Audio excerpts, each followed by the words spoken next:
जय हिंद दोस्तों। आप सभी का अपने channel Hindi study and poetry में हार्दिक अभिनंदन है। तो अगर आप इस चैनल पर नए हैं तो कृपया चैनल को सब्सक्राइब जरूर कीजिएगा, और अगर आप पहले से ही सब्सक्राइबर हैं तो आप लोगों का हार्दिक धन्यवाद। सीबीएसई ने कक्षा 10वीं और 12वीं की बोर्ड परीक्षा के लिए टर्म 2 के लिए सभी सैंपल पेपर को जारी कर दिया है। तो आज मैं इस वीडियो में आप लोगों को कक्षा 10वीं के हिंदी विषय के टर्म 2 के लिए जो सीबीएसई का सैंपल पेपर जारी हुआ है उसको बताने जा रहा हूं। इस वीडियो में मैं आपको बताऊंगा कि कक्षा 10वीं में टर्म 2 का पेपर हिंदी का आप लोगों के पास कैसे आएगा और आपको उसे किस प्रकार से करना है कि आप लोगों के अधिक से अधिक अंक आ सके।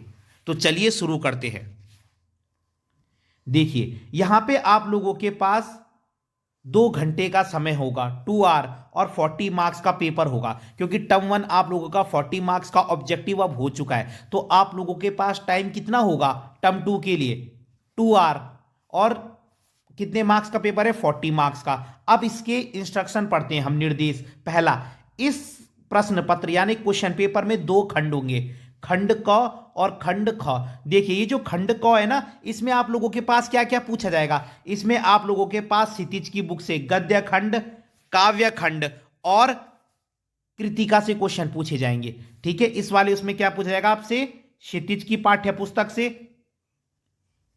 क्षितिज की पाठ्य पुस्तक से, खंड क से और कृतिका। ठीक है, इन दोनों पाठ्य पुस्तकों से पूछा जाएगा। यानी कि क्षितिज से, गद्य खंड से भी आप लोगों के पास कौन कौन से चैप्टर हैं? लखनवी अंदाज और मानवीय करुणा की दिव्य चमक, इन 2 पार्ट से क्वेश्चन होंगे। और पोयम में किस किस से होंगे? एक तो उत्साह और अट नहीं रही है, सूर्यकांत त्रिपाठी निराला जी की कविता, और एक होगी ऋतुराज जी की कविता कन्यादान, इन दोनों से। तो इसमें और कृतिका से आप लोगों के पास क्या होंगे? कृतिका से आप लोगों के पास होंगे तीनों पाठ, मां का आंचल, जॉर्ज पंचम की नाक और साना साना हाथ जोड़ी। ये सब आएंगे खंड कौ में, इन सब के क्वेश्चन। यानी टोटल कितने चैप्टर हो रहे हैं खंड कौ के लिए?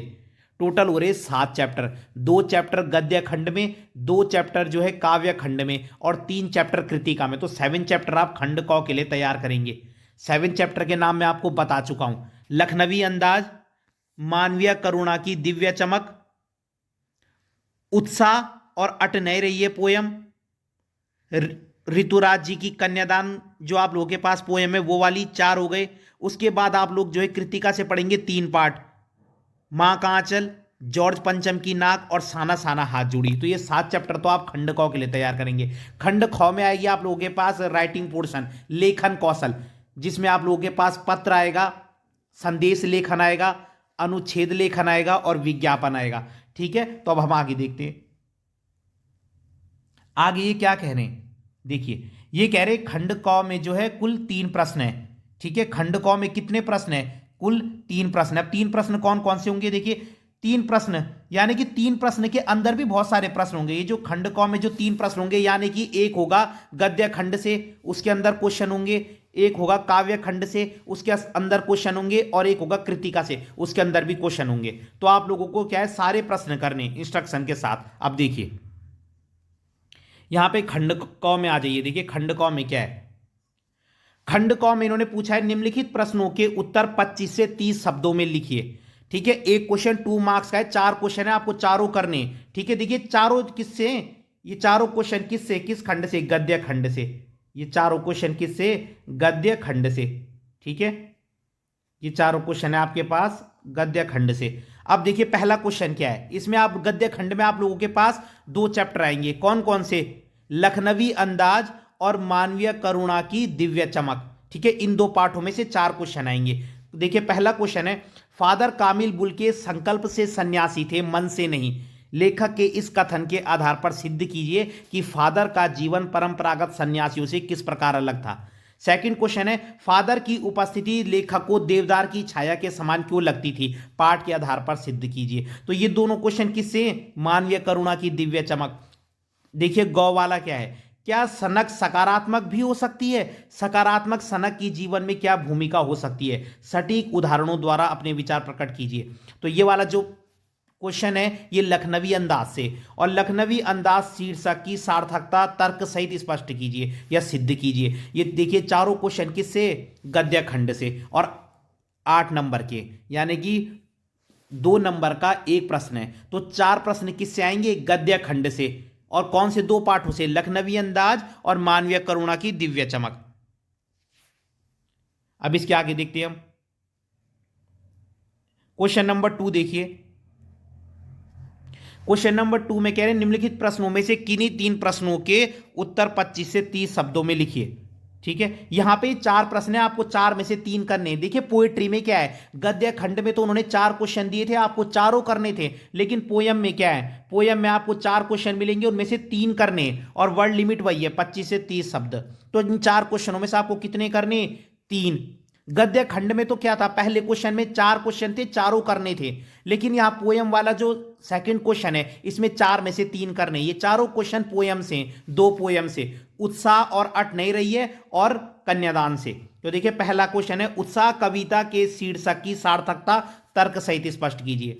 सेकंड क्वेश्चन है, इस सत्र में पढ़ी गई किस कविता में फागुन के प्राकृतिक सौंदर्य का वर्णन हुआ है, अपने शब्दों में बताइए। तो ये भी आपको पता है किस कविता में हुआ है, फागुन के सौंदर्य का वर्णन। अट नहीं रही है, जो सूर्यकांत त्रिपाठी निराला जी की है ना, उत्साह और अट नहीं रही है, तो अट नहीं रही है पोयम में, इसका फागुन का वर्णन हुआ है। अगला प्रश्न देखिए, गौ है इस सत्र में पढ़ी गई किस कविता में कोरी भावुकता न होकर जीवन में संचित किए गए अनुभवों की अनिवार्य सीख है। कविता के नाम के देखिए, तो ये वाली कवि, ये जो क्वेश्चन है कन्यादान कविता से, इस सत्र में पढ़ी गई किस कविता की अंतिम पंक्तियां आपको प्रभावित करती है और क्यों। तो ये देखिए इस सत्र में आपने कौन सी पोयम पढ़ी, तो आपने 2 पोयम जो भी पढ़ी होंगी, तो कौन सी पोयम की पंक्तियां आपको प्रभावित करती है। तो ये देखिए माइंड वाला क्वेश्चन है, आप इसमें कोई सी भी पोयम बता सकते हो कि हमको ये पोयम की क्या है, ये पंक्तियां प्रभावित करती हैं, और कारण दे देना। ठीक है, तो ये आपके देखिए माइंड से खेला गया क्वेश्चन है, तो आपको इन 4 में से कितने करने, 3 करने। अब आ जाइए तीसरा है यहां पे कृतिका से। देखिए कृतिका से भी क्या है, 3 क्वेश्चन पूछे गए, आपको 2 करने। कृतिका से भी कितने क्वेश्चन पूछे गए, 3, लेकिन आपको कितने करने हैं, ओनली 2। और एक क्वेश्चन यहां पे 3 मार्क्स का है, वहां कितने मार्क्स का था, 2 मार्क्स का। ठीक है, यहां 3 मार्क्स का एक क्वेश्चन है। तो देखिए पहला क्वेश्चन है, माता का अंचल पाठ में वर्णित बचपन और आज के बचपन में क्या अंतर आ गया है, क्या इस अंतर का प्रभाव दोनों बचपनों के जीवन मूल्यों पर पड़ा है। सेकंड क्वेश्चन है, जॉर्ज पंचम की नाग पाठ में निहित व्यंग्य को स्पष्ट करते हुए बताइए कि मानसिक पराधीनता से मुक्ति पाना क्यों आवश्यक है। मानसिक पराधीनता माने वही होता है जब इंसान दिमाग खुद का यूज नहीं करता है, दूसरों के अधीन होता है आपका माइंड, आप दूसरों के अनुसार चलते हैं। तीसरा क्वेश्चन है, नदी, फूलों, वादियों और झरनों के स्वर्गिक सौंदर्य के बीच किन दृश्यों ने लेखिका के हृदय को झकझोर दिया। साना साना हाथ जोड़ी। तो यहां पे देखिए उन्होंने तीनों पार्ट से एक क्वेश्चन दिया है, आपको 2 करने, तो यहां पे आप तीनों पार्ट तैयार करेंगे कृतिका से। तो आप लोगों ने अभी तक क्या देखा, गद्य खंड में 4 क्वेश्चन पूछे गए थे। गद्य खंड में कितने क्वेश्चन पूछे गए थे, गद्य खंड में 4 क्वेश्चन पूछे गए थे। ठीक है, और आपको कितने करने थे, चारों। गद्य खंड में 4 क्वेश्चन पूछे गए थे, आपको 4 करने थे। फिर है काव्य खंड में कितने क्वेश्चन पूछे गए थे, काव्य खंड में पूछे गए थे 4 क्वेश्चन, लेकिन आपको कितने करने, उनमें से कितने करने थे, आपको 3 करने 4 में से। ठीक है, उसके बाद क्या है, उसके बाद कृतिका में जो है आप लोगों के पास एक कृतिका, कृतिका में कितने क्वेश्चन पूछे गए, 3। कृतिका में पूछे गए 3 क्वेश्चन, आपको कितने करने, उनमें से 2। ठीक है, अब ये तो हो गया आप लोगों के पास क्या है, क्षितिज और कृतिका से। तो कितने मार्क्स का हो रहा है ये, 8 मार्क्स का आएगा गद्य खंड से, 6 मार्क्स का आएगा काव्य खंड से। कितने हो गए, 14, और 6 मार्क्स का आएगा कृतिका से, कितने हो गए, 20। ठीक है, अब बचा 20 मार्क्स का, तो 20 मार्क्स का राइटिंग पोर्शन। खंड ख में आप लोगों के पास राइटिंग पोर्शन है, ठीक है, जिसमें आप लोगों को लिखना है किसी भी विषय पर। देखिए सबसे पहला क्वेश्चन है, इसमें सबसे पहला क्वेश्चन आएगा एक अनुच्छेद। अनुच्छेद कहते हैं एक पैराग्राफ, और अराउंड 150 शब्द, 150 शब्दों में आपको एक पैराग्राफ लिखना है। अब पैराग्राफ कैसे लिखना है, देखिए फॉर एग्जांपल पहला जो है कोरोना काल और ऑनलाइन पढ़ाई। देखिए पहला ये टॉपिक है, तो इसमें आपको अपनी मर्जी से नहीं लिख देना पैराग्राफ, इन्होंने ये संकेत बिंदु भी दे रखे, ये पॉइंट भी दे रखे, यानी कि भूमिका, लॉकडाउन की घोषणा, ऑनलाइन कक्षाओं का आरंभ, इसके लाभ, ऑफलाइन कक्षाओं से इसकी तुलना, तकनीकी से जुड़ी बाधाएं, निष्कर्ष। तो ये आपने एक पैराग्राफ लिखना है। अब पैराग्राफ का मतलब क्या है, आपने हेडिंग नहीं डालनी है कि लॉकडाउन की घोषणा और डैश करके उसके आगे लिख दिया। ऑनलाइन कक्षाओं का आरंभ डैश करके उसके आगे लिख दिया। नहीं, इस टाइप से नहीं, आपको एक पैराग्राफ लिखना है और ये सब जो पॉइंट है ना ये उसके अंदर आने चाहिए। इनकी डिटेलिंग जो है वो आप उसके अंदर लिखोगे, उसको एक ही पैराग्राफ में लिखोगे, है ना। ऐसे हेडिंग्स, ये हेडिंग्स में नहीं डालने। जैसे आप लिख रहे हो कि आज के समय में क्या है, कोरोना वायरस से सब लोग परेशान हो गए हैं, बीच में डाल देना आपने इसी परेशानी के चलते सरकार ने इस तारीख से क्या है लॉकडाउन की घोषणा की और इस कारण जो है हमारी जो है ऑनलाइन कक्षाएं प्रारंभ हुई। ठीक है, फिर इसके लाभ भी बता देना ऑनलाइन, इस टाइप से लिखना है आपने, लाइक अ पैराग्राफ टाइप में। ठीक है, तो इन तीनों में से आप क्या है एक करेंगे। ठीक है, 3 है, आपको एक करना है, 5 मार्क्स का है।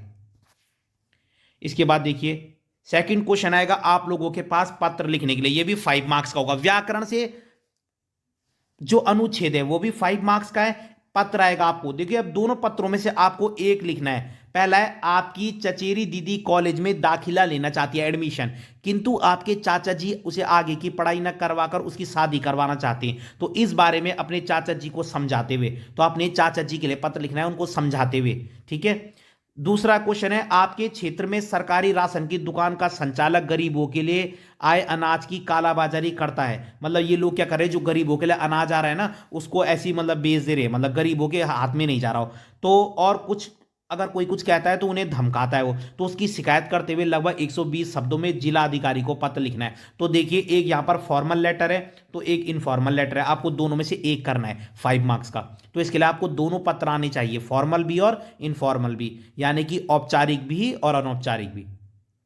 तीसरा क्वेश्चन देखिए, यहां पे आपको 2 करने हैं। अब पहले पिछले साल तक क्या होता था, 5 मार्क्स का एक लिखने के लिए आता था, विज्ञापन भी और संदेश भी। लेकिन इस बार क्या है, इस बार उन्होंने 2.5 के 2 कर दिए, यानी कि आपको दोनों में से एक करना है। इन दोनों में से भी एक और इन दोनों में से भी एक चॉइस दी है उन्होंने, भले ही दोनों में, लेकिन एक क्या है 2.5 का हो गया। पिछले साल तक एक ही आता था लिखने के लिए, मतलब 2 आते थे, 2 में से आपको एक करना पड़ता था और वो 5 मार्क्स का होता था। इस बार आपको 4 दे दिए इन्होंने, कितने दे दिए 4, और आपको कितने करने, इनमें से 2 करने, मतलब इन दोनों में से आपको एक करना है और इन दोनों में से एक करना है ये सब विज्ञापन। देखिए पहला है, आपको अपना फ्लैट किराए पर देना है, इसके लिए आपको विज्ञापन लिखना है, या अथवा इन दोनों में से एक करना है, आपकी दीदी ने संगीत कला केंद्र खोला है, इसके प्रचार प्रसार के लिए।